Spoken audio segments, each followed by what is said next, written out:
ನಾವು ಅಧ್ಯಯನ ಮಾಡ್ತಿರುವಂಥದ್ದು ಭಾರತದ ಇತಿಹಾಸ. ಹಾಗಾದರೆ ಈ ಭಾರತದ ಇತಿಹಾಸವನ್ನು ಅಧ್ಯಯನ ಮಾಡುವುದಕ್ಕಿಂತ ಪೂರ್ವದಲ್ಲಿ APJ ಅಬ್ದುಲ್ ಕಲಾಂ ಒಂದು ಮಾತನ್ನು ಹೇಳ್ತಾರೆ. ಏನಪ್ಪ ಅಂದರೆ ಸಾಧಿಸುತ್ತೇನೆ ಎಂಬ ನಿರ್ಧಾರ ನಿಮ್ಮಲ್ಲಿ ಪ್ರಬಲವಾಗಿದ್ದರೆ ಸೋಲು ಎಂದಿಗೂ ನಿಮ್ಮನ್ನು ಹಿಮ್ಮೆಟ್ಟಿಸುವುದಿಲ್ಲ ಎನ್ನುವಂತಹ ಮಾತನ್ನು ಹೇಳ್ತಾರೆ. ಅಂದರೆ ಏನಿಗೆ ನಿರ್ಧಾರ ಮಾಡುವಂತಹ ಮನಸ್ಸು ಯಾವ್ದಾಗಿರಬೇಕು? ನಿಮ್ದಾಗಿರಬೇಕು. ಯಾವುದೇ ಒಂದು ವಿಷಯಕ್ಕೆ ಸಂಬಂಧಿಸಿದ ಹಾಗೆ, ಯಾವುದೇ ಒಂದು ಕೆಲಸಕ್ಕೆ ಅಥವಾ ಕಾರ್ಯಕ್ಕೆ ಸಂಬಂಧಿಸಿದ ಹಾಗೆ ಪೂರ್ವದಲ್ಲಿಗೆ ನಿರ್ಧಾರವನ್ನು ಮಾಡಬೇಕು. ಅದು ಹೇಗಿರಬೇಕು ನಿರ್ಧಾರಪ್ಪ ಅಂದರೆ ಅದು ಪ್ರಬಲವಾಗಿರಬೇಕು ಎನ್ನುವಂತಹ ಮಾತನ್ನು ಹೇಳ್ತಾರೆ.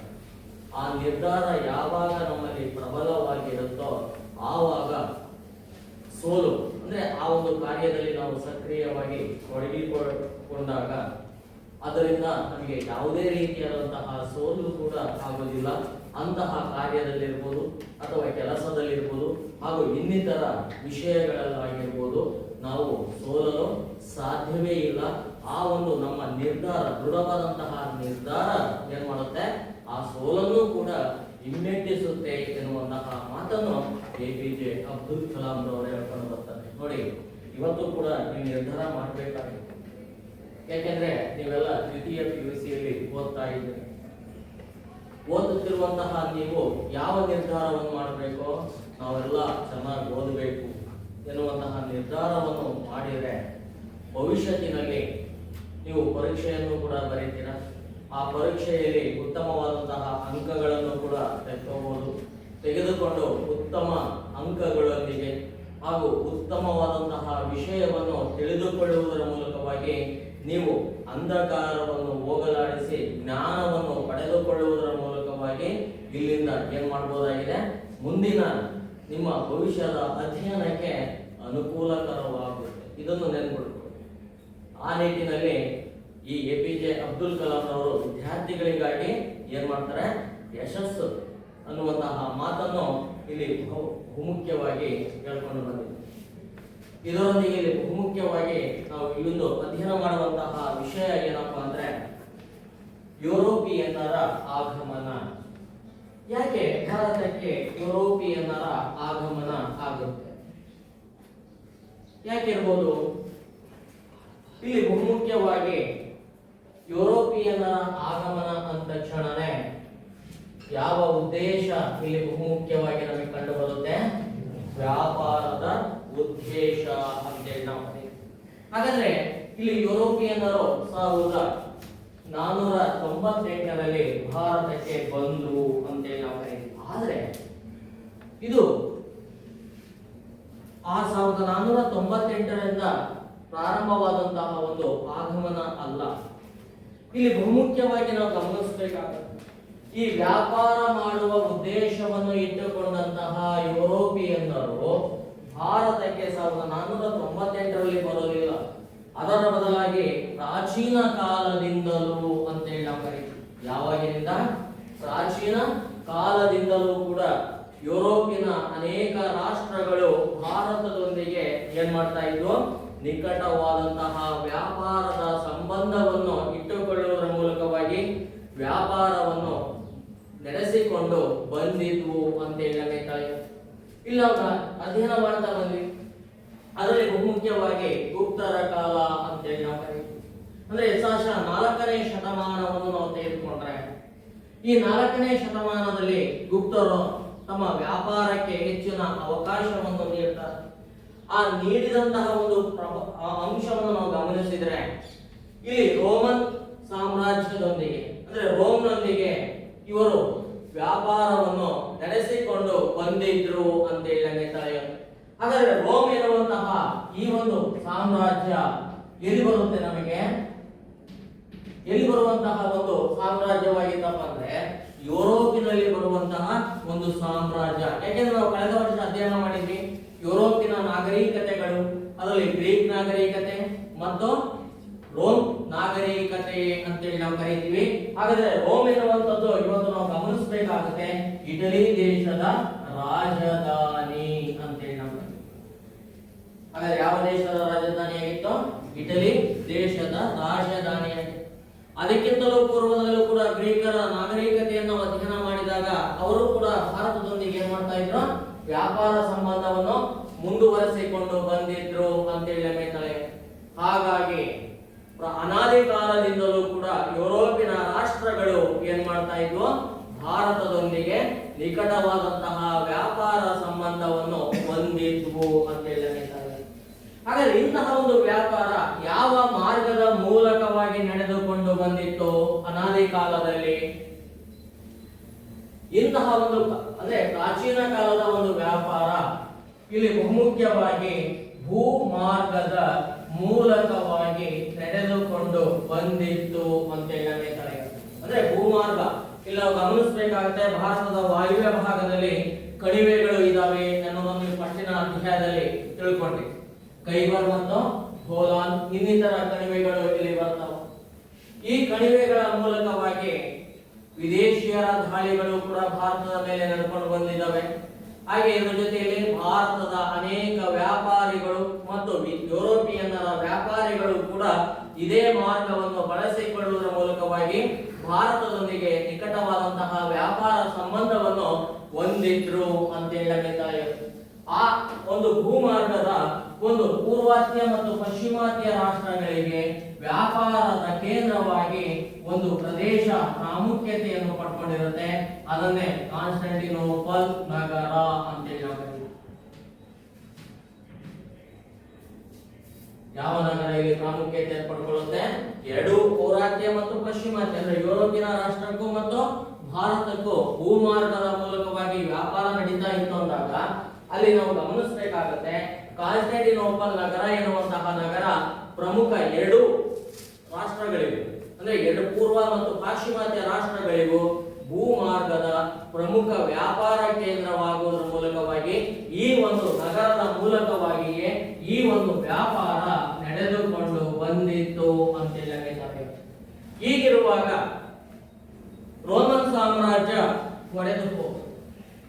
ಒಡೆದು ಹೋಗುವುದರ ಮೂಲಕವಾಗಿ ಪೂರ್ವ ರೋಮನ್ ಸಾಮ್ರಾಜ್ಯ ಅಸ್ತಿತ್ವಕ್ಕೆ ಬರುತ್ತೆ.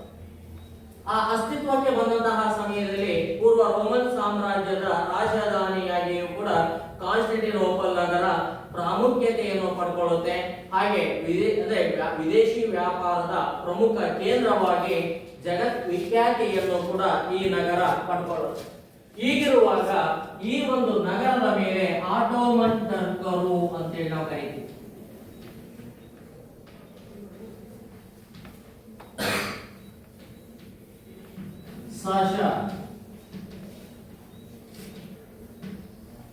ಎಷ್ಟರಲ್ಲಿ 1453 ಅಂತೇಳಿ ಕರೀತೀವಿ. ಅಂದ್ರೆ ಸಾಶ 1453ರಲ್ಲಿ ಆಟೋಮನ್ ಟರ್ಕರು ಏನ್ ಮಾಡ್ತಾರೆ? ಪ್ರಮುಖ ಎರಡು ಪೂರ್ವಾತ್ಯ ಮತ್ತು ಪಶ್ಚಿಮಾತ್ಯ ರಾಷ್ಟ್ರಗಳ ಪ್ರಮುಖ ವ್ಯಾಪಾರ ಕೇಂದ್ರವಾದಂತಹ ಈ ಕಾನ್ಸ್ಟಂಟಿನೋಪಲ್ ನಗರವನ್ನು ಯಾರು ವಶಪಡಿಸಿಕೊಳ್ತಾರ? ಆಟೋಮನ್ ಟರ್ಕರು ವಶಪಡಿಸಿಕೊಳ್ತಾರೆ. ಯಾವಾಗ ಇವರು ಈ ಒಂದು ನಗರವನ್ನು ವಶಪಡಿಸಿಕೊಳ್ತಾರೋ ಆವಾಗ ಏನ್ ಮಾಡ್ತಾರೆ? ಇಲ್ಲಿನ ಈ ಒಂದು ಪ್ರದೇಶದ ಮೂಲಕವಾಗಿ ನಡೆಯುತ್ತಿದ್ದಂತಹ ಈ ವ್ಯಾಪಾರದ ಮೇಲೆ ನಿರ್ಬಂಧನೆ ಅಂತೇಳಿ ನಾವು ಕರೀತೀವಿ. ಈ ನಿರ್ಬಂಧನೆಯನ್ನು ವಿಧಿಸಿಕೊಂಡು ಬರ್ತಾರೆ. ಯಾವಾಗ ಈ ನಿರ್ಬಂಧನೆಯನ್ನು ವಿಧಿಸಿಕೊಂಡು ಬರ್ತಾರೋ ಈ ಒಂದು ನಿರ್ಬಂಧನೆಯಿಂದಾಗಿ ಯಾರಿಗೆ ನಷ್ಟ ಉಂಟಾಗುತ್ತೆ? ಯುರೋಪಿಯನ್ನರ ವ್ಯಾಪಾರಕ್ಕೆ ಹಿನ್ನಡೆ ಉಂಟಾಗುತ್ತೆ. ಯಾಕೆ ಹಿನ್ನಡೆ ಉಂಟಾಗುತ್ತೆ? ಯಾಕೆ ಹಿನ್ನಡೆ ಉಂಟಾಗುತ್ತೆ? ಹಾಗಾದ್ರೆ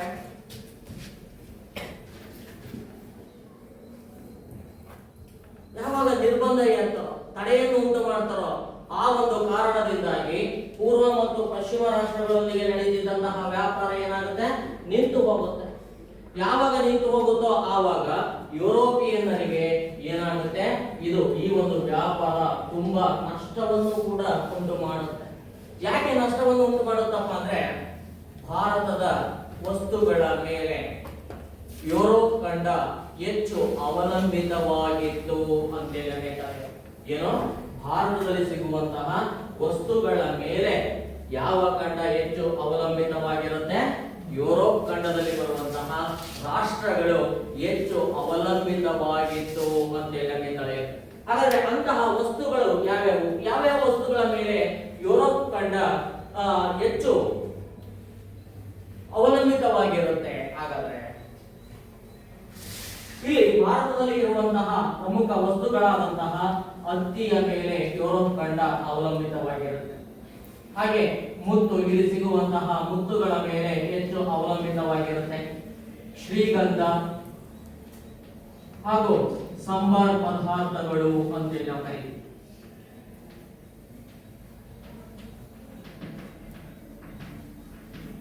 ಅಂದ್ರೆ ಸಂಬಾರ ಪದಾರ್ಥಗಳು ಇನ್ನು ಮುಂತಾದಂತಹ ವಸ್ತುಗಳ ಮೇಲೆ ಯಾವ ದೇಶ ಹೆಚ್ಚು ಅವಲಂಬಿತವಾಗಿರುತ್ತೆ? ಈ ಒಂದು ಯುರೋಪ್ ಖಂಡದ ರಾಷ್ಟ್ರಗಳು ಹೆಚ್ಚು ಅವಲಂಬಿತವಾಗಿಕೊಂಡು ಇತ್ತು ಅಂತ ಹೇಳಿ ಕಳೆಯುತ್ತೆ. ಆದ್ದರಿಂದಲೇ ಭಾರತದಲ್ಲಿ ಸಿಗುವಂತಹ ಈ ವಸ್ತುಗಳಿಗೆ ಯುರೋಪ್ ಖಂಡದಲ್ಲಿ ಅಪಾರವಾದಂತಹ ಬೇಡಿಕೆಯು ಕೂಡ ಇರುತ್ತೆ. ಅಂತಹ ಒಂದು ಬೇಡಿಕೆಯನ್ನು ಪೂರೈಸಿಕೊಳ್ಳುವುದಕ್ಕೋಸ್ಕರವಾಗಿ ಅನ್ಯ ಮಾರ್ಗವನ್ನು ಅಂದ್ರೆ ಬೇರೆ ಪರ್ಯಾಯ ವ್ಯವಸ್ಥೆಯನ್ನು ಯುರೋಪಿನ ರಾಷ್ಟ್ರಗಳು ಕಂಡುಕೊಳ್ಳುವುದರ ಕಡೆಗೆ ಹೆಚ್ಚಿನ ಗಮನವನ್ನು ಕೇಂದ್ರೀಕರಿಸಿಕೊಂಡು ಬರ್ತಾರೆ. ಆ ಒಂದು ಘಟನೆಯಿಂದಾಗಿ ಯುರೋಪಿನಲ್ಲಿ ಒಂದು ಚಳುವಳಿ ಪ್ರಾರಂಭವಾಗಿಕೊಂಡು ಬರುತ್ತೆ. ಅದನ್ನೇ ನಾವು ಏನಂತ ಕರಿತೀವಿ? ಭೌಗೋಳಿಕ ಅನ್ವೇಷಣೆಗಳು ಅಂತೇಳಿ ನಾವು ಏನ್ ಪ್ರಾರಂಭವಾಗ್ಕೊಂಡು ಬಂತು? ಭೌಗೋಳಿಕ ಅನ್ವೇಷಣೆಗಳು ಇಲ್ಲಿ ಪ್ರಾರಂಭವಾಗ್ತವೆ. ಅಂದ್ರೆ ಹೊಸ ಹೊಸ ಭೂಭಾಗಗಳನ್ನು ಶೋಧ ಮಾಡುವಂಥದ್ದು, ಹಾಗೆ ಗೊತ್ತಿಲ್ಲದೆ ಇರುವಂತಹ ಸಮುದ್ರಗಳಲ್ಲಿ ಯಾನವನ್ನು ಕೈಗೊಳ್ಳುವುದರ ಮೂಲಕವಾಗಿ, ನೌಕಾಯಾನವನ್ನು ಕೈಗೊಳ್ಳುವುದರ ಮೂಲಕವಾಗಿ ಬೇರೆ ಬೇರೆ ರಾಷ್ಟ್ರಗಳಿಗೆ ಈ ಒಂದು ಸಮುದ್ರ ಯಾನಗಳ ಮೂಲಕವಾಗಿ ಹೊಸ ಜಲಮಾರ್ಗಗಳನ್ನು ಕಂಡುಹಿಡಿಯುವಂತಹ ಒಂದು ಆವಿಷ್ಕಾರಗಳು ಅಥವಾ ಸಂಶೋಧನೆಗಳು ಯುರೋಪಿನಲ್ಲಿ ಪ್ರಾರಂಭವಾಗಿಕೊಂಡು ಬಂದುವು ಅಂತೇಳಿ ಬೇಕಾಗುತ್ತೆ. ಹಾಗಾಗಿ ಇಲ್ಲಿ ಇರುವಂತಹ ಹತ್ತಿ, ಮುತ್ತು, ಶ್ರೀಗಂಧ ಮತ್ತು ಸಾಂಬಾರ್ ಪದಾರ್ಥಗಳ ಮೇಲೆ ಹೆಚ್ಚಿನ ಬೇಡಿಕೆ ಇದ್ದಿದ್ದರಿಂದ ಯುರೋಪಿನ ರಾಷ್ಟ್ರಗಳು ಏನ್ ಮಾಡ್ತವೆ? ಸಕ್ರಿಯವಾಗಿ ಈ ಭೌಗೋಳಿಕ ಅನ್ವೇಷಣೆಯಲ್ಲಿ ತೊಡಗಿಕೊಳ್ಳುವುದರ ಮೂಲಕವಾಗಿ ಹೊಸದಾದಂತಹ ಜಲಮಾರ್ಗಗಳನ್ನು ಕಂಡುಹಿಡಿಯುವುದರ ಮೂಲಕವಾಗಿ ಏನ್ ಮಾಡ್ತಾರೆ? ಮತ್ತೆ ಭಾರತ ರಾಷ್ಟ್ರದೊಂದಿಗೆ ವ್ಯಾಪಾರವನ್ನು ಪುನರ್ ಪ್ರಾರಂಭಿಸುವಂತಹ ಆಲೋಚನೆಯಲ್ಲಿ ತೊಡಗಿಕೊಂಡ್ರು ಅಂತ ಹೇಳಲಾಗಿದೆ. ಆ ಕಾರಣದಿಂದಾಗಿ ಭಾರತದೊಂದಿಗೆ ಹೊಸ ಜಲಮಾರ್ಗವನ್ನು ಕಂಡುಹಿಡಿಯುವುದರ ಮೂಲಕವಾಗಿ ಆ ಒಂದು ನಿಂತು ಹೋದಂತಹ ವ್ಯಾಪಾರವನ್ನು ಪುನಃ ಸ್ಥಾಪಿಸುವಂತಹ ಒಂದು ಕಾರ್ಯಾಚರಣೆಯಲ್ಲಿ ಯುರೋಪಿನ ಅನೇಕ ರಾಷ್ಟ್ರಗಳು ತೊಡಗಿಕೊಳ್ಳುವುದರ ಮೂಲಕವಾಗಿ ಅದರಲ್ಲಿ ಯಶಸ್ಸನ್ನು ಕೂಡ ಕಂಡುವು ಅಂತ ಹೇಳಲಾಗಿದೆ. ಹಾಗಾದ್ರೆ ಈ ರೀತಿಯಾದಂತಹ ಹೊಸ ಜಲಮಾರ್ಗವನ್ನು ಕಂಡುಹಿಡಿಯುವುದರ ಮೂಲಕವಾಗಿ ಮತ್ತೆ ಯುರೋಪಿಯನ್ನರು ಭೂಮಾರ್ಗವನ್ನು ಕೈಬಿಡುವುದರ ಮೂಲಕವಾಗಿ ಜಲಮಾರ್ಗದ ಮೂಲಕವಾಗಿ ಭಾರತಕ್ಕೆ ಆಗಮಿಸಿಕೊಂಡು ಬರ್ತಾರೆ. ಆ ಕಾರಣದಿಂದಾಗಿ ನಾವು ಇದನ್ನು ಏನಂತ ಕರೀತೀವಿ? ಯುರೋಪಿಯನ್ನರ ಆಗಮನವಾಗುತ್ತೆ ಭಾರತಕ್ಕೆ. ಯಾವ ಉದ್ದೇಶವನ್ನು ಇಟ್ಕೊಂಡು ಅವರು ಭಾರತಕ್ಕೆ ಬರ್ತಾರೆ? ವ್ಯಾಪಾರ ಮಾಡುವಂತಹ ಉದ್ದೇಶವನ್ನು ಇಟ್ಟುಕೊಂಡು ಭಾರತಕ್ಕೆ ಬಂದ್ರು ಅಂತ ಹೇಳಲಾಗಿದೆ. ಹಾಗಾದ್ರೆ ಯಾವ ಯಾವ ಯುರೋಪಿಯನ್ ರಾಷ್ಟ್ರಗಳು ವ್ಯಾಪಾರ ಮಾಡುವಂತಹ ಉದ್ದೇಶವನ್ನು ಇಟ್ಟುಕೊಳ್ಳುವುದರ ಮೂಲಕವಾಗಿ ಭಾರತಕ್ಕೆ ಕ್ರಮವಾಗಿ ಬರ್ತಾರೆ? ಹಾಗಾದ್ರೆ ಯಾರ್ಯಾರು ಬಂದ್ರು? ಇಲ್ಲಿ ಮೊದಲನೇದಾಗಿ ಪೋರ್ಚುಗೀಸರು ಭಾರತಕ್ಕೆ ಬರ್ತಾರೆ. ಹಾಗಾದ್ರೆ ಯಾರು ಬಂದ್ರು? ಹಾಗಾದ್ರೆ ಪೋರ್ಚುಗೀಸರು ಭಾರತಕ್ಕೆ ಮೊದಲು ಆಗಮಿಸಿಕೊಂಡು ಬರ್ತಾರೆ. ಇವರ ತರುವಾಯದಲ್ಲಿ ಡಚ್ಚರು ಭಾರತಕ್ಕೆ ಬರ್ತಾರೆ. ಡಚ್ಚರ ನಂತರದಲ್ಲಿ ಇಂಗ್ಲಿಷರ ತರುವಾಯದಲ್ಲಿ ಯಾರು ಬರ್ತಾರೆ? ಫ್ರೆಂಚರು ಅಂತೇಳಿ ನಾವು. ಹಾಗಾದ್ರೆ ಈ 4 ಯುರೋಪಿನ ರಾಷ್ಟ್ರಗಳು ವ್ಯಾಪಾರ ಮಾಡುವಂತಹ ಉದ್ದೇಶವನ್ನು ಇಟ್ಟುಕೊಂಡು ವ್ಯಾಪಾರಕ್ಕಾಗಿ ಏನ್ ಮಾಡ್ತಾರೆ? ಭಾರತಕ್ಕೆ ಜಲಮಾರ್ಗದ ಮೂಲಕವಾಗಿ ಆಗಮಿಸಿಕೊಂಡು ಬರ್ತಾರೆ. ಇವರು ಯಾವಾಗ ಆಗಮಿಸಿಕೊಂಡು ಬರ್ತಾರೋ ಆ ಒಂದು ಘಟನೆಯಿಂದಲೇ ಭಾರತದಲ್ಲಿ ಆಧುನಿಕ ಭಾರತದ ಇತಿಹಾಸವು ಕೂಡ ಪ್ರಾರಂಭವಾಗಿಕೊಂಡು ಬಂತು ಅಂತ ಹೇಳಲಾಗಿದೆ. ಹಾಗಾದ್ರೆ ಈ ರೀತಿ ಬಂದಂತಹ ಅಂದ್ರೆ ಐರೋಪಿಯನ್ ರಾಷ್ಟ್ರಗಳಲ್ಲಿ ಮೊದಲನೇದಾಗಿ ಯಾರು ಬರ್ತಾರೆ? ಪೋರ್ಚುಗೀಸರು. ಎಷ್ಟರಲ್ಲಿ ಭಾರತಕ್ಕೆ ಬರ್ತಾರೆ ಹಾಗಾದ್ರೆ? ಎಷ್ಟರಲ್ಲಿ? 1498ರಲ್ಲಿ ಭಾರತಕ್ಕೆ ಬಂದಂತವರು ಎಷ್ಟು ಎಲ್ಲಿಯವರೆಗೆ ಭಾರತದಲ್ಲಿ ಇರ್ತಾರೆ? 1961ರವರೆಗೆ ಇವರು ಭಾರತದಲ್ಲಿಯೇ ನೆಲೆಸಿದರು ಅಂತೇಳಿ ಹೇಳ್ತಾರೆ. ಹಾಗಾದ್ರೆ ಭಾರತಕ್ಕೆ ಸಮುದ್ರಯಾನದ ಮೂಲಕವಾಗಿ ಆಗಮಿಸಿದ ಯುರೋಪಿಯನ್ನರಲ್ಲೇ ಮೊಟ್ಟ ಮೊದಲಿಗರು ಅಂದ್ರೆ ಯಾರು?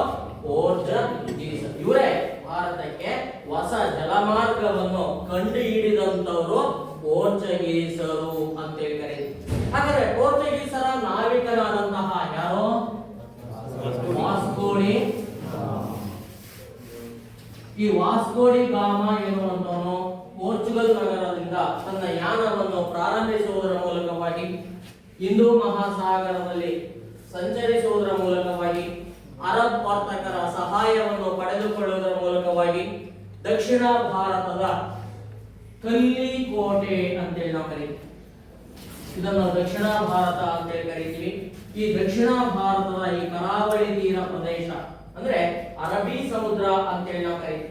ಅಂದ್ರೆ ಹಿಂದೂ ಮಹಾಸಾಗರದಲ್ಲಿ ಸಾಗಿ ಮತ್ತೆ ಅರಬ್ಬಿ ಸಮುದ್ರವನ್ನು ತಲುಪುವುದರ ಮೂಲಕವಾಗಿ ವಾಸ್ಕೋ ಡಿ ಗಾಮ ಏನ್ ಮಾಡ್ತಾನೆ? ಇಲ್ಲಿ ಬರುವಂತಹ ಮಲಬಾರ್ ತೀರ ಪ್ರದೇಶ ಅಂತೇಳಿ ನಾವು ಕರೀತೀವಿ.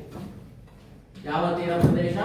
ಮಲಬಾರ್ ತೀರ ಪ್ರದೇಶದಲ್ಲಿ ಬರುವಂತಹ ಕೇರಳದ ಕಲ್ಲಿಕೋಟೆಯನ್ನು ಮೇ 17, 1498ರಂದು ಮೇ 17ನೇ ತಾರೀಕಿನಂದು ವಾಸ್ಕೋ ಡಿ ಗಾಮ ಏನ್ ಮಾಡ್ತಾನೆ? ಭಾರತದ ಕರಾವಳಿ ತೀರ ಪ್ರದೇಶವನ್ನು ಬಂದು ತಲುಪ್ತಾನೆ. ತಲುಪುವುದರ ಮೂಲಕವಾಗಿ ಕೇರಳದ ಕಲ್ಲಿಕೋಟೆಯ ರಾಜನಾದಂತಹ ಜಾಮೋರಿನ್ ಅಂತ ಕರೀತೀವಿ. ಈ ಜಾಮೋರಿನ್ ಎನ್ನುವಂತಹ ದೊರೆ ಏನ್ ಮಾಡ್ತಾನೆ? ಈ ರೀತಿಯಾಗಿ ಬಂದಂತಹ ವಾಸ್ಕೋ ಡಿ ಗಾಮನಿಗೆ ಆದರದ ಸ್ವಾಗತವನ್ನು ಸಹ ನೀಡಿಕೊಂಡು ಬರ್ತಾನೆ. ಈ ಆದರದ ಸ್ವಾಗತವನ್ನು ಪಡೆದುಕೊಳ್ಳುವುದರ ಮೂಲಕವಾಗಿ ಅಲ್ಲಿಗೆ ಭಾರತದಲ್ಲಿಯೇ ನೆಲೆಸುವುದರ ಮೂಲಕವಾಗಿ ಅಪಾರವಾದಂತಹ ಸಂಪತ್ತಿನೊಂದಿಗೆ ಯಾರು ವಾಪಸ್ ಹೋಗ್ತಾರೆ? ವಾಸ್ಕೋ ಡಿ ಗಾಮ ವಾಪಸ್ ತನ್ನ ದೇಶಕ್ಕೆ ಹಿಂದಿರುಗ್ತಾನೆ. ಯಾವಾಗ ಇವನು ಹಿಂದಿರುಗ್ತಾನೋ ಆವಾಗ ಈ ಸಂಪತ್ತು ಯುರೋಪಿನ ಇತರ ರಾಷ್ಟ್ರಗಳಿಗೂ ಕೂಡ ಗೊತ್ತಾಗುತ್ತೆ. ಯಾವಾಗ ಗೊತ್ತಾಗುತ್ತೋ ಆವಾಗ ಯುರೋಪಿನ ಇತರ ರಾಷ್ಟ್ರಗಳು ಕೂಡ ಭಾರತದೊಂದಿಗೆ ವ್ಯಾಪಾರ ಮಾಡುವಂತಹ ಉದ್ದೇಶವನ್ನು ಇಟ್ಟುಕೊಂಡು ಒಂದರ ನಂತರ ಒಂದರಂತೆ ಆಗಮಿಸಿಕೊಂಡು ಬಂದ್ರು ಅಂತೇಳಿ ನಮಗೆ ತಿಳಿಯುತ್ತೆ. ಹಾಗಾದ್ರೆ ಇವನ ನಂತರದಲ್ಲಿ 1500ರಲ್ಲಿ ಕ್ರೆಬಾಲ್ ಎನ್ನುವಂತಹ ವ್ಯಕ್ತಿ ಆಗಮಿಸ್ತಾನೆ. ಯಾರ ಆಗಮನವಾಗುತ್ತೆ?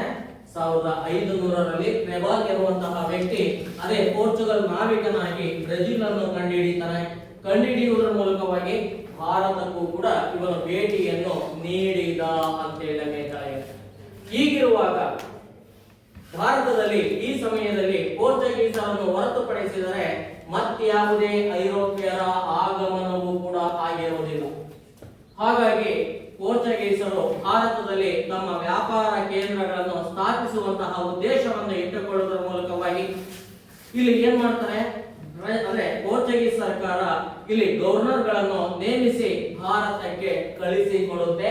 ಆ ನಿಟ್ಟಿನಲ್ಲಿ ಪೋರ್ಚುಗೀಸರ ಮೊದಲ ಗವರ್ನರ್ ಆಗಿ ಅಧಿಕಾರವನ್ನು ವಹಿಸಿಕೊಳ್ಳುವುದರ ಮೂಲಕವಾಗಿ ಭಾರತಕ್ಕೆ ಆಗಮಿಸಿದಂತವನೇ ಫ್ರಾನ್ಸಿಸ್ಕೋ ಡಿ ಅಲ್ಮೀಡ್ ಅಂತ ಹೇಳ್ತಾರೆ.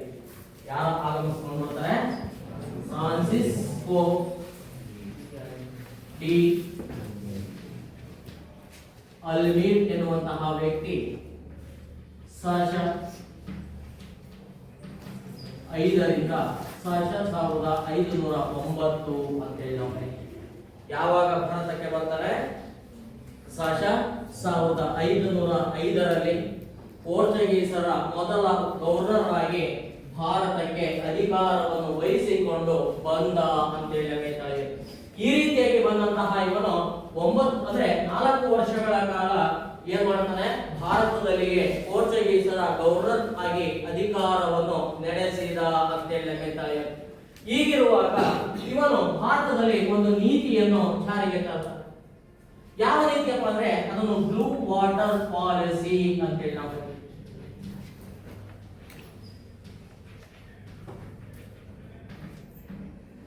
ಯಾವ ನೀತಿಯನ್ನು ಇವನು ಜಾರಿಗೆ ತರ್ತಾನೆ? ಬ್ಲೂ ವಾಟರ್ ಪಾಲಿಸಿ ಎನ್ನುವಂತಹ ನೀತಿಯನ್ನು ಭಾರತದಲ್ಲಿ ಜಾರಿಗೆ ತರುವಂತಹ ಇಂಗಿತವನ್ನು ಇಟ್ಕೊಳ್ತಾನೆ. ಏನಿದು ಬ್ಲೂ ವಾಟರ್ ಪಾಲಿಸಿ ಅಂದ್ರೆ ನೀಲಿ ಜಲ ನೀತಿ ಅಂತ ಹೇಳಿ ನಾವು ಕರೀತೀವಿ. ಏನು ನೀಲಿ ಜಲ ನೀತಿ ಅಂದ್ರೆ? ಇವನ ಉದ್ದೇಶ ಭಾರತದಲ್ಲಿ ಪೋರ್ಚುಗೀಸರ ಸಾಮ್ರಾಜ್ಯವನ್ನು ಕಟ್ಟೋದಾಗಲಿ ಅಥವಾ ಪೋರ್ಚುಗೀಸರ ರಾಜಕೀಯ ಸಾರ್ವಭೌಮತ್ವವನ್ನು ಸ್ಥಾಪಿಸುವುದು ಆಗಿರಲಿಲ್ಲ. ಅದರ ಬದಲಾಗಿ ಏನಾಗಿರುತ್ತಪ್ಪ ಅಂದ್ರೆ ಬ್ಲೂ ಅಥವಾ ನೀಲಿ ಜಲ ನೀತಿ ಅಂತ ಹೇಳಿ ನಾವು ಕರೀತೀವಿ. ಏನು ನೀಲಿ ಜಲ ನೀತಿ ಅಂದ್ರೆ ಇದು ಮುಖ್ಯವಾಗಿ ಸಮುದ್ರಗಳ ಮೇಲಿನ ಒಡೆತನ ಸಾಧಿಸುವುದು ಇವನ ಪ್ರಮುಖ ಉದ್ದೇಶವಾಗಿತ್ತು ಅಂತ ಹೇಳಿ ನಾವು ಕರೀತೀವಿ. ಏನು ಇವನ ಉದ್ದೇಶ? ಯಾವುದ್ರ ಮೇಲೆ ಅಧಿಪತ್ಯವನ್ನು ಸಾಧಿಸಬೇಕು? ಸಮುದ್ರಗಳ ಮೇಲೆ ಅಂತ ಹೇಳಿ ನಾವು ಕರೀತೀವಿ.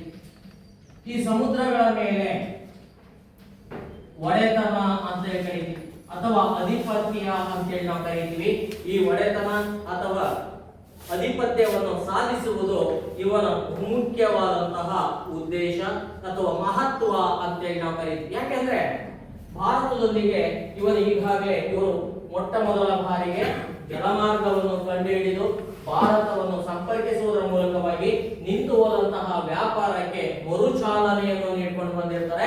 ಹಾಗಾಗಿ ಬೇರೆ ಯಾವುದೇ ಐರೋಪ್ಯರು ಕೂಡ ಭಾರತಕ್ಕೆ ಬಾರದಂತೆ ಸಮುದ್ರದ ಮೇಲೆ ಪೋರ್ಚುಗೀಸರು ಸಂಪೂರ್ಣವಾಗಿ ಅಧಿಪತ್ಯವನ್ನು ಸ್ಥಾಪಿಸಿದ್ದೇ ಆದರೆ ಈ ಭಾರತದೊಂದಿಗೆ ನಿಕಟವಾದಂತಹ ವ್ಯಾಪಾರವನ್ನು ನಡೆಸಿಕೊಂಡು ಬರಬಹುದು ಎನ್ನುವಂತಹ ಉದ್ದೇಶವನ್ನು ಇಟ್ಟುಕೊಂಡು ಈ ಒಂದು ನೀತಿಯನ್ನು ಯಾರು ಜಾರಿಗೆ ತರ್ತಾರೆ?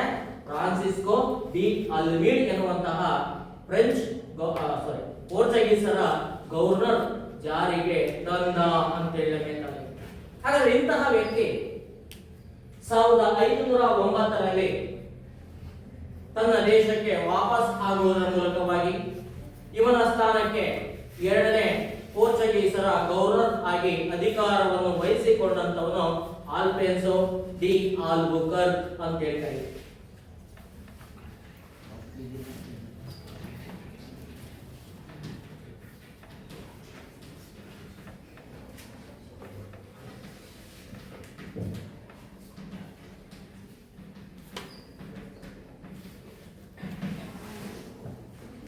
ಯಾವಾಗ ಭಾರತಕ್ಕೆ ಬರ್ತಾರೆ?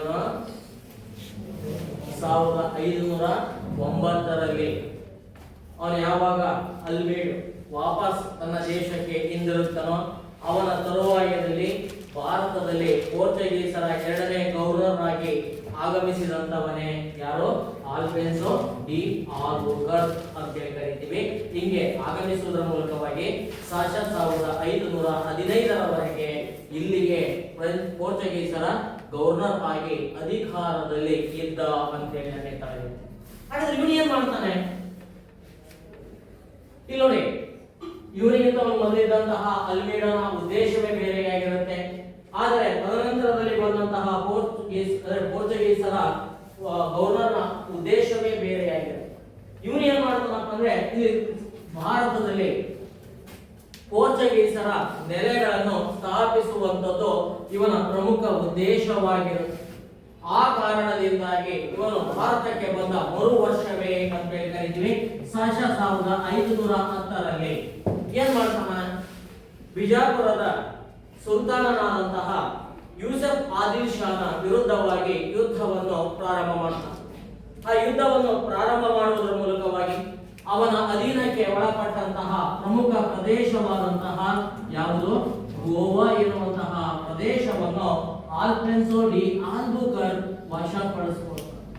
ವಶಪಡಿಸಿಕೊಳ್ಳುವುದರ ಮೂಲಕವಾಗಿ ಗೋವಾವನ್ನು ತಮ್ಮ ಆಡಳಿತದ ಕೇಂದ್ರವನ್ನಾಗಿ ನೇಮಿಸಿಕೊಳ್ಳುವುದರ ಮೂಲಕವಾಗಿ ಈ ಒಂದು ಪೋರ್ಚುಗೀಸರ ಪ್ರಮುಖ ಆಡಳಿತ ಕೇಂದ್ರವಾಗಿ ಯಾವ ನಗರ ಭಾರತದಲ್ಲಿ ಪ್ರಾಮುಖ್ಯತೆಯನ್ನು ಪಡೆದುಕೊಳ್ಳುತ್ತೆ? ಗೋವಾ ಎನ್ನುವಂತಹ ನಗರ ಪ್ರಮುಖ ಪ್ರಾಮುಖ್ಯತೆಯನ್ನು ಪಡೆದುಕೊಳ್ಳುವುದರ ಮೂಲಕವಾಗಿ ಈ ಗೋವಾ ಎನ್ನುವಂತಹ ನಗರ ಎಲ್ಲಿಯವರೆಗೂ ಅವರ ನಿಯಂತ್ರಣಕ್ಕೆ ಒಳಪಡುತ್ತೆ? 1961ರವರೆಗೂ ಕೂಡ ಗೋವಾ ಯಾರ ನಿಯಂತ್ರಣದಲ್ಲಿತ್ತೋ ಪೋರ್ಚುಗೀಸರ ನಿಯಂತ್ರಣ ಅಂದ್ರೆ ಅವರ ಆಡಳಿತಕ್ಕೆ ಒಳಪಟ್ಟಂತಹ ಭಾರತದ ಪ್ರಮುಖ ಭೂಭಾಗವಾಯಿತು ಅಂತ ಹೇಳಬೇಕಾಗಿದೆ. ಇದಾದ ನಂತರದಲ್ಲಿ ಅವರು ಅನೇಕ ವ್ಯಾಪಾರದ ಕೇಂದ್ರಗಳನ್ನು ಭಾರತದಲ್ಲಿ ಪ್ರಾರಂಭಿಸ್ತಾ ಹೋಗ್ತಾರೆ. ಅಂತಹ ಪೋರ್ಚುಗೀಸರ ಪ್ರಮುಖ ವ್ಯಾಪಾರ ಕೇಂದ್ರಗಳು ಯಾವ್ಯಾವಪ್ಪ ಅಂದ್ರೆ ಗೋವಾ,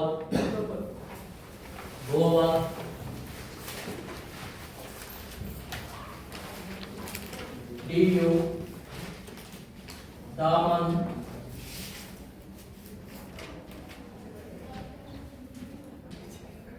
ಸಾಲ್ಸೆಟ್, ಗೋವಾ, ಡಿಯು, ದಾಮನ್, ಸಾಲ್ಸೆಟ್, ಬೇಸಿನ್,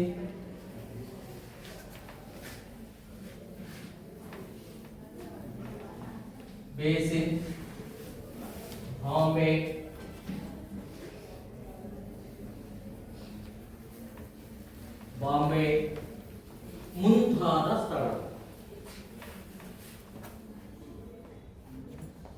ಮುಂತಾದ ಸ್ಥಳಗಳನ್ನು ಭಾರತದಲ್ಲಿ ತಮ್ಮ ವ್ಯಾಪಾರದ ಕೇಂದ್ರಗಳನ್ನಾಗಿ ಸ್ಥಾಪಿಸಿಕೊಳ್ಳುವುದರ ಮೂಲಕವಾಗಿ ಪೋರ್ಚುಗೀಸರು ಭಾರತದಲ್ಲಿ ಏನ್ ಮಾಡ್ತಾರೆ? ವ್ಯಾಪಾರವನ್ನು ಪ್ರಾರಂಭಿಸಿಕೊಂಡು ಬಂದ್ರು ಅಂತ ಹೇಳಬೇಕಾಗಿದೆ. ಹಾಗಾದ್ರೆ ಈ ರೀತಿಯಾಗಿ ಭಾರತದಲ್ಲಿ ತಮ್ಮ ವ್ಯಾಪಾರವನ್ನು ಪ್ರಾರಂಭಿಸಿಕೊಂಡು ಬಂದಂತಹ ಪೋರ್ಚುಗೀಸರು ಬಹಳ ವರ್ಷಗಳ ಕಾಲ ಭಾರತದಲ್ಲಿಯೇ ನೆಲೆಸಲು ಸಾಧ್ಯವಾಗಲಿಲ್ಲ. ಅವರು ಕಾಲಾನಂತರದಲ್ಲಿ ಭಾರತದಿಂದ ನಿರ್ಗಮಿಸಿಕೊಂಡು ಬರುವುದರ ಮೂಲಕವಾಗಿ ಕೇವಲ ಗೋವಾ, ದಿಯು, ದಾಮನ್ ಇಂತಹ ಪ್ರದೇಶಗಳಿಗೆ ಮಾತ್ರವೇ ಸೀಮಿತರಾದರು ಅಂತ ಹೇಳಬೇಕಾಗಿದೆ. ಹಾಗಾದ್ರೆ ಯಾಕೆ ಇವರು ಭಾರತದಿಂದ ನಿರ್ಗಮಿಸಿಕೊಂಡು ಹೋಗುವಂತಹ ಸನ್ನಿವೇಶಗಳು ಇವರಿಗೆ ಒದಗಿ ಬರುತ್ತೆ ಭಾರತದಲ್ಲಿ? ಯಾಕೆಂದ್ರೆ ಪೋರ್ಚುಗೀಸರು ಇವರ ನಂತರದಲ್ಲಿ ಬಂದಂತಹ ಪ್ರಮುಖ ಐರೋಪ್ಯರಾದಂತಹ ಯಾರು? ಡಚ್ಚರು ಮತ್ತು ಇಂಗ್ಲಿಷರು ಅಂತೇಳಿ ನಾವು ಕರೀತೀವಿ.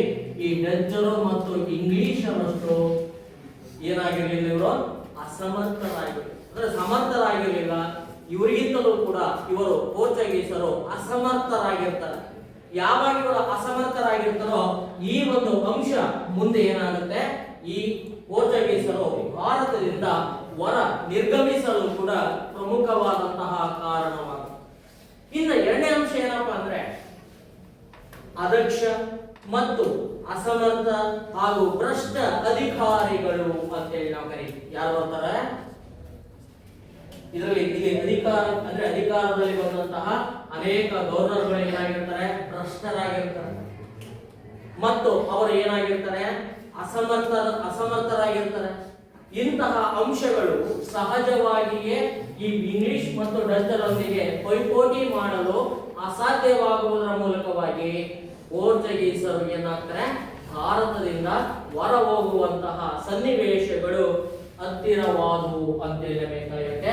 ಅದರ ಜೊತೆಗೆ ಪೋರ್ಚುಗೀಸರು ಭಾರತದಲ್ಲಿ ಅನುಸರಿಸಿದಂತಹ ಮತಾಂಧ ನೀತಿ ಅಂತೇಳಿ ನಾವು ಕರೀತೀವಿ. ಯಾವ ನೀತಿಯನ್ನು ಅನುಸರಿಸ್ತಾರೆ?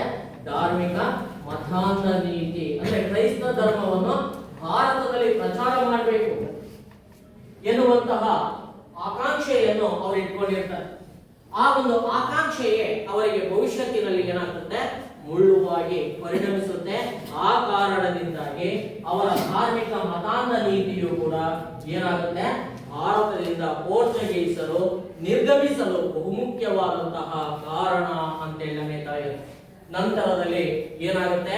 ಬ್ರೆಜಿಲ್ನ ಕಡೆಗೆ ಹೆಚ್ಚಿನ ಗಮನವನ್ನು ಕೇಂದ್ರೀಕರಿಸಿಕೊಂಡು ಬರ್ತಾರೆ. ಅಂದ್ರೆ ಭಾರತಕ್ಕಿಂತಲೂ ಕೂಡ ಅವರು ಯಾವ ಭೂಭಾಗದ ಕಡೆಗೆ ಹೆಚ್ಚಿನ ಗಮನವನ್ನು ಕೇಂದ್ರೀಕರಿಸಿಕೊಂಡು ಬಂದ್ರು? ಬ್ರೆಜಿಲ್ ಅಂತೇಳಿ ನಾವು ಕರಿತೀವಿ. ಆ ಬ್ರೆಜಿಲ್ನ ಕಡೆಗೆ ಹೆಚ್ಚಿನ ಗಮನವನ್ನು ಅವರು ಕೇಂದ್ರೀಕರಿಸಿಕೊಂಡು ಬಂದಿದ್ದರಿಂದಲೇ ಅವರು ಭಾರತದಿಂದ ನಿರ್ಗಮಿಸ್ತಾರೆ. ಹಾಗೆ ಇದರ ಜೊತೆಯಲ್ಲಿ ಮರಾಠರ ಏಳಿಗೆ ಭಾರತದಲ್ಲಿ ಪ್ರಾರಂಭವಾಗುತ್ತೆ. ಆ ಮರಾಠರ ಏಳಿಗೆಯು ಕೂಡ ಏನಾಗುತ್ತೆ? ಅವರ ಒಂದು ಅವನತಿಗೆ ಭಾರತದಲ್ಲಿ ಅವರು ಅವಲಂಬಿಸಲು ಬಹುಮುಖ್ಯವಾದಂತಹ ಕಾರಣವಾಗುತ್ತೆ. ಯುದ್ಧ 1565ರ ತಾಳಿಕೋಟೆ ಕದನದ ತರುವಾಯದಲ್ಲಿ ಏನಾಗುತ್ತೆ, ವಿಜಯನಗರ ಸಾಮ್ರಾಜ್ಯದ ಅವನತಿಯು ಕೂಡ ಪ್ರಾರಂಭವಾಗುತ್ತೆ. ಇಂತಹ ವಿಜಯನಗರದ ಅವನತಿಯು ಕೂಡ ಏನ್ ಮಾಡುತ್ತೆ, ಪೋರ್ಚುಗೀಸರಿಗೆ ಭಾರತದಲ್ಲಿ ನೆಲೆ ಉಳಿಸಿಕೊಳ್ಳಲು ಸಾಧ್ಯವಾಗದೆ ಅವರು ಏನ್ ಮಾಡ್ತಾರೆ, ಭಾರತದಿಂದ ನಿರ್ಗಮಿಸಿಕೊಂಡು ಬಂದ್ರು ಅಂತೇಳಿ ನಮಗೆ ತಿಳಿಯುತ್ತೆ.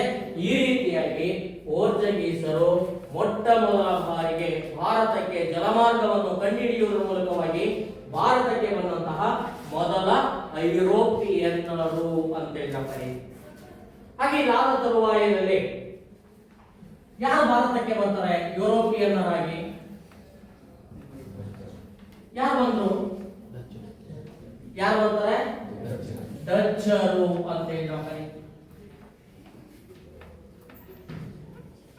ಹಾಗಾದ್ರೆ ಡಚ್ಚರು ಅಂದ ತಕ್ಷಣನೇ 1596ರಿಂದ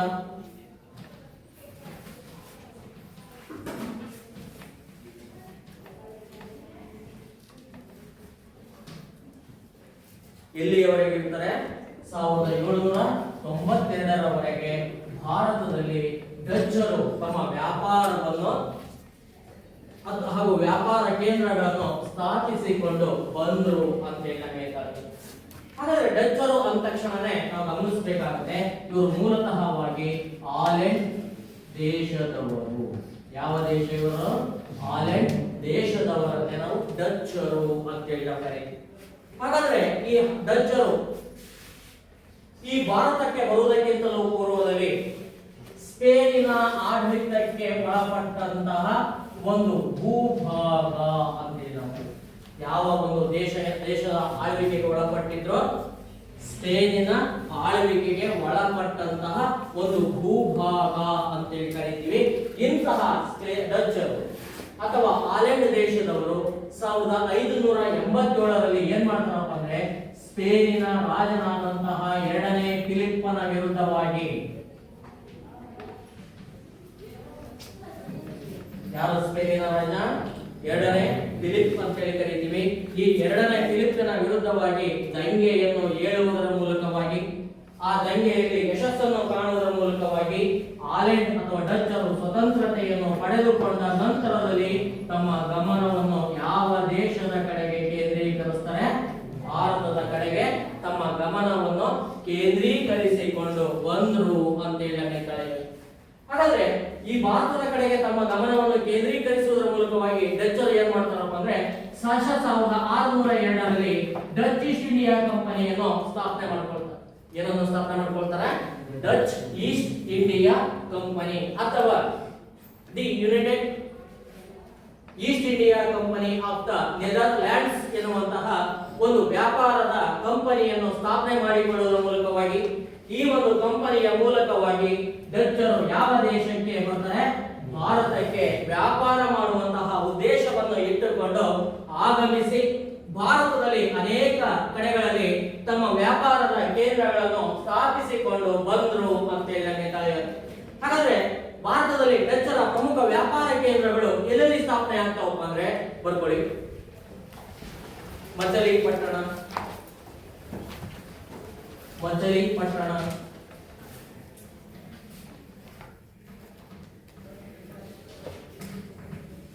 ಮಚಲಿಪಟ್ಟಣ, ನಾಗಪಟ್ಟಣ,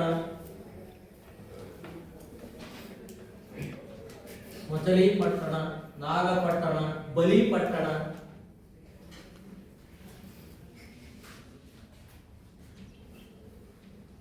ಚಿನ್ಸುರ,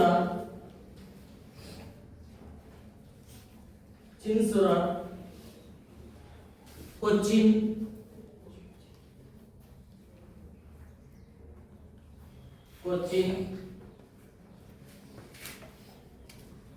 ಕಾಸಿಂ ಬಜಾರ್,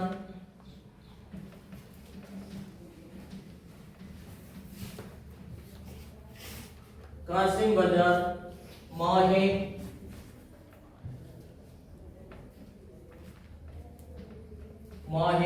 ಮುಂತಾದ ಸ್ಥಳಗಳು. ಏನಿಲ್ಲಿ ಅವರ ಭಾರತದಲ್ಲಿ ಪ್ರಮುಖ ವ್ಯಾಪಾರ ಕೇಂದ್ರಗಳು ಎಲ್ಲೆಲ್ಲಿ ಸ್ಥಾಪನೆ ಆಗ್ತವೆ? ಡಚ್ಚರ್ದು ಮಚಲಿಪಟ್ಟಣ, ನಾಗಪಟ್ಟಣ, ಬಲಿಪಟ್ಟಣ, ಚಿನ್ಸೂರ, ಹಾಗೆ ಇದರ ಜೊತೆಯಲ್ಲಿ ಕೊಚ್ಚಿನ್, ಕಾಸಿಂ ಬಜಾರ್ ಮತ್ತು ಮಾಹೆ ಹಾಗೂ ಇನ್ನಿತರ ಸ್ಥಳಗಳಲ್ಲಿ ಏನ್ ಮಾಡ್ತಾರೆ, ತಮ್ಮ ವ್ಯಾಪಾರದ ಕೇಂದ್ರಗಳನ್ನು ಸ್ಥಾಪಿಸಿಕೊಂಡು ಭಾರತದಲ್ಲಿ ಡಚ್ಚರು ತಮ್ಮ ವ್ಯಾಪಾರವನ್ನು ನಡೆಸಿಕೊಂಡು ಬಂದ್ರು ಅಂತ ಹೇಳಬೇಕಾಗುತ್ತೆ. ಹಾಗೆ ಈ ಪುಲ್ಲಿಕಾಟ್ ಎನ್ನುವಂತಹ ಪ್ರದೇಶ ಡಚ್ಚರ ಪ್ರಮುಖ ಆಡಳಿತ ಕೇಂದ್ರವಾಗಿತ್ತು ಅಂತ ಹೇಳ್ತಾರೆ. ಯಾವುದು ಪುಲ್ಲಿಕಾಟ್ ಡಚ್ಚರ ಒಂದು ರಾಜಧಾನಿ ಅಂತ ಹೇಳಿ ಕರಿತೀವಿ. ಅಲ್ಲಿಂದಲೇ ಅವರು ತಮ್ಮ ಭಾರತದ ಒಂದು ವ್ಯಾಪಾರವನ್ನು ನಡೆಸಿಕೊಂಡು ಬಂದ್ರು ಅಂತ ಹೇಳಬೇಕಾಗುತ್ತೆ. ಹಾಗಾದ್ರೆ ಇಂತಹ ಡಚ್ಚರು ಇವರು ಕೂಡ ಬಹಳ ದಿನಗಳ ಕಾಲ ಭಾರತದಲ್ಲಿ ಇರಲು ಸಾಧ್ಯವಾಗುವುದಿಲ್ಲ. ಯಾಕಪ್ಪ ಅಂದ್ರೆ ಇವರು ಕೂಡ ಭಾರತದಿಂದ ನಿರ್ಗಮಿಸಿಕೊಂಡು ಬರ್ತಾರೆ. ಯಾಕಂದ್ರೆ ತದನಂತರದಲ್ಲಿ ಬಂದಂತಹ ಬ್ರಿಟಿಷರು ಇವರಿಗೆ ಪ್ರಬಲವಾದಂತಹ ಪೈಪೋಟಿಯನ್ನು ನೀಡ್ತಾರೆ. ಯಾವಾಗ ಬ್ರಿಟಿಷರು ಇವರಿಗಿಂತ ಪ್ರಬಲರಾಗಿರ್ತಾರೋ ಅವರನ್ನು ಎದುರಿಸಲು ಇವರಿಂದ ಸಾಧ್ಯವಾಗುವುದಿಲ್ಲ. ಆ ಕಾರಣದಿಂದಾಗಿ 1759ರ ಬಿದ್ರಾ ಕದನದಲ್ಲಿ ರಾಬರ್ಟ್ ಕ್ಲೈವರಿಂದ ಪರಾಭವಗೊಂಡು ಏನ್ ಮಾಡ್ತಾರೆ, ಕಾಲಕ್ರಮೇಣವಾಗಿ ಭಾರತದಿಂದ ಡಚ್ಚರು ಹೊರ ಹೋದ್ರು ಅಂತ ಹೇಳಬೇಕಾಗುತ್ತೆ. ಹಾಗೂ ಇದಕ್ಕಿಂತಲೂ ಪ್ರಮುಖವಾದಂತಹ ಅಂಶ ಏನಪ್ಪಾ ಅಂದ್ರೆ ಡಚ್ಚರು ಭಾರತಕ್ಕಿಂತ ಹೆಚ್ಚಿನದಾಗಿ ಏನ್ ಮಾಡ್ತಾರೆ, ಆಗ್ನೇಯ ಏಷ್ಯಾದಲ್ಲಿ ಬರುವಂತಹ ದ್ವೀಪ ರಾಷ್ಟ್ರಗಳು ಅಂತ ಹೇಳಿ ನಾವು ಕರೀತೀವಿ. ಅಂದ್ರೆ ಆಗ್ನೇಯ ಏಷ್ಯಾ ದಿಕ್ಕಿನಲ್ಲಿ ಬರುವಂತಹ ಈ ಒಂದು ದ್ವೀಪ ರಾಷ್ಟ್ರಗಳು ಅಂತ ಹೇಳಿ ಕರಿತೀವಿ. ಅಂದ್ರೆ ಕಾಂಬೋಡಿಯಾ ಇರ್ಬೋದು, ಮಲಯಾ ಇರ್ಬೋದು, ಥೈಲ್ಯಾಂಡ್ ಇರ್ಬೋದು, ಫಿಲಿಪೈನ್ಸ್ ಅಂತ ಹೇಳಿ ಕರಿತೀವಿ, ಇಥಿಯೋಪಿಯಾ ಅಂತ ಹೇಳಿ ಕರಿತೀವಿ. ಇಂತಹ ದ್ವೀಪ ರಾಷ್ಟ್ರಗಳ ಕಡೆಗೆ ಹೆಚ್ಚಿನ ಗಮನವನ್ನು ಯಾರು ಕೇಂದ್ರೀಕರಿಸಿಕೊಂಡು ಬರ್ತಾರೆ, ಡಚ್ಚರು ಕೇಂದ್ರೀಕರಿಸಿಕೊಂಡು ಬರ್ತಾರೆ. ಆ ಕಾರಣದಿಂದಾಗಿ ಏನಾಗುತ್ತೆ, ಡಚ್ಚರು ಕಾಲಕ್ರಮೇಣವಾಗಿ ಭಾರತದಿಂದ ಹೊರ ನಡೆದರು ಅಂತ ಹೇಳಬೇಕಾಗಿ. ಡಚ್ಚರ ನಂತರದಲ್ಲಿ ಇಂಗ್ಲಿಷರು ಭಾರತಕ್ಕೆ ಬರ್ತಾರೆ. ಆದರೂ ಅವರಿಗಿಂತಲೂ ಕೊನೆಯದಾಗಿ ಭಾರತಕ್ಕೆ ಆಗಮಿಸಿಕೊಂಡು ಬಂದಂತವರು ಫ್ರೆಂಚರು ಅಂತ ಹೇಳಿ ನಾವು ಕರೀತೀವಿ. ಯಾರು ಭಾರತಕ್ಕೆ ಕೊನೆಯದಾಗಿ ಆಗಮಿಸಿದಂತವರು? ಫ್ರೆಂಚರು. 1664ರಿಂದ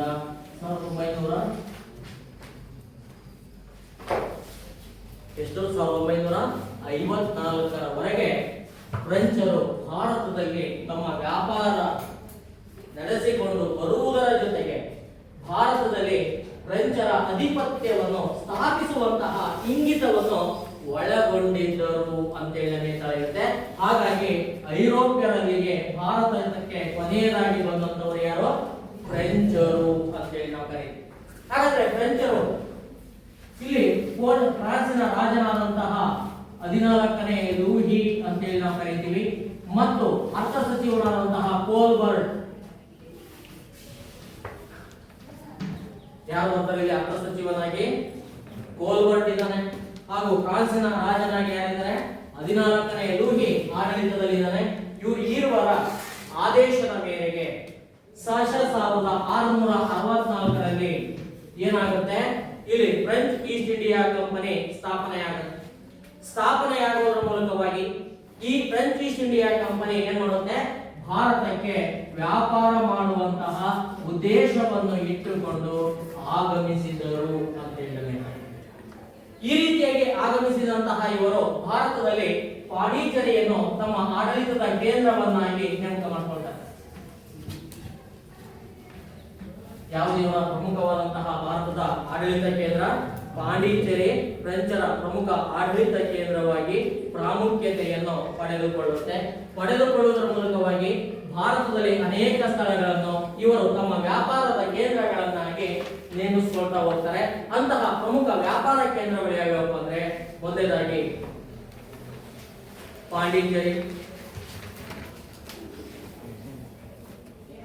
ಪಾಂಡಿಚೇರಿ, ಸೂರತ್,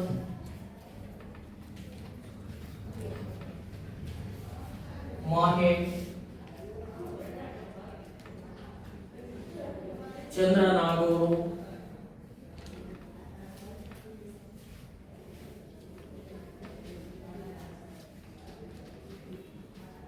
ಕಾರೈಕಲ್,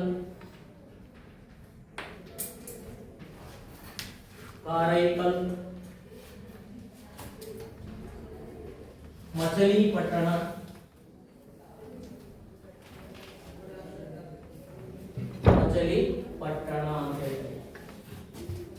ಇನ್ನು ಮುಂತಾದಂತಹ ಸ್ಥಳಗಳನ್ನು ಭಾರತದಲ್ಲಿ ತಮ್ಮ ವ್ಯಾಪಾರ ಕೇಂದ್ರಗಳನ್ನಾಗಿ ನೇಮಿಸಿಕೊಂಡು ಭಾರತದಲ್ಲಿ ಬ್ರಿಟಿಷರಿಗೆ ಪ್ರಬಲವಾದಂತಹ ಪೈಪೋಟಿಯನ್ನು ನೀಡಿದಂತವರೇ ಯಾರೋ ಫ್ರೆಂಚರು ಅಂತ ಹೇಳಿ ನಾವು ಕರೆಯಲ್ಪಡ್ತೀವಿ. ಹಾಗಾದ್ರೆ ಮುಖ್ಯವಾಗಿ ಈ ಒಂದು ಫ್ರೆಂಚರು ಭಾರತದಲ್ಲಿ ಯಾವಾಗ ಆಗಮಿಸಿಕೊಂಡು ಬರ್ತಾರೋ ಆ ಕ್ಷಣದಿಂದಲೇ ಭಾರತದಲ್ಲಿ ಏನಾಗುತ್ತೆ, ವ್ಯಾಪಾರದ ಏಕಸೌಮ್ಯತೆಯನ್ನು ಪಡೆದುಕೊಳ್ಳುವುದಕ್ಕೋಸ್ಕರವಾಗಿ ಬ್ರಿಟಿಷರಿಗೂ ಮತ್ತು ಫ್ರೆಂಚರಿಗೂ ಪೈಪೋಟಿ ಪ್ರಾರಂಭವಾಗುತ್ತೆ. ಈ ಪೈಪೋಟಿಗೆ ಏನಾಗುತ್ತೆ, ಅವರನ್ನು ಪರಸ್ಪರ ಸ್ಪರ್ಧಿಗಳನ್ನಾಗಿ ನಿರ್ಮಿಸಿಕೊಂಡು ಬರುತ್ತೆ. ಅಷ್ಟೇ ಅಲ್ಲದೆ ಫ್ರೆಂಚ್ ಗವರ್ನರ್ ಜನರಲ್ ಆದಂತಹ ಡೂಪ್ಲೆ ಇರ್ಬೋದು, ಹಾಗೆ ಕೌಂಟ್ ಡಿ ಲ್ಯಾಲಿ ಏನ್ ಮಾಡ್ತಾರಪ್ಪ ಅಂದ್ರೆ, ಭಾರತದಲ್ಲಿ ಹೇಗಾದರೂ ಮಾಡಿ ಫ್ರೆಂಚ್ ಸರ್ಕಾರವನ್ನು ಅಥವಾ ಫ್ರೆಂಚರ ಅಧಿಪತ್ಯವನ್ನು ಅಥವಾ ಸಾರ್ವಭೌಮತ್ವವನ್ನು ಸ್ಥಾಪಿಸಬೇಕು ಎನ್ನುವಂತಹ ಆಲೋಚನೆಯಲ್ಲಿ ಇರ್ತಾರೆ. ಇಂತಹ ಆಲೋಚನೆಗಳು ಸಹಜವಾಗಿಯೇ ಬ್ರಿಟಿಷರಿಗೂ ಮತ್ತು ಫ್ರೆಂಚರ ನಡುವೆ ವಿರೋಧಕ್ಕೆ ಕಾರಣವಾಗುವುದರ ಮೂಲಕವಾಗಿ ಈ ಒಂದು ಅಂಶಗಳೇ ಏನಾಗುತ್ತೆ, ಅವರ ನಡುವೆ ವೈರತ್ವಯುತ ಬೆಳವಣಿಗೆಗೆ ಕಾರಣವಾಗಿಕೊಂಡು ಬರುವುದರ ಮೂಲಕವಾಗಿ ಭಾರತದಲ್ಲಿ ಕರ್ನಾಟಿಕ್ ಯುದ್ಧಗಳಿಗೆ ಅಡಿಪಾಯವನ್ನು ಹಾಕಿತು ಅಂತ ಹೇಳಿ ತಿಳಿಯುತ್ತೆ. ಇದಿಷ್ಟು ಫ್ರೆಂಚರ ಮುಖ್ಯವಾದಂತಹ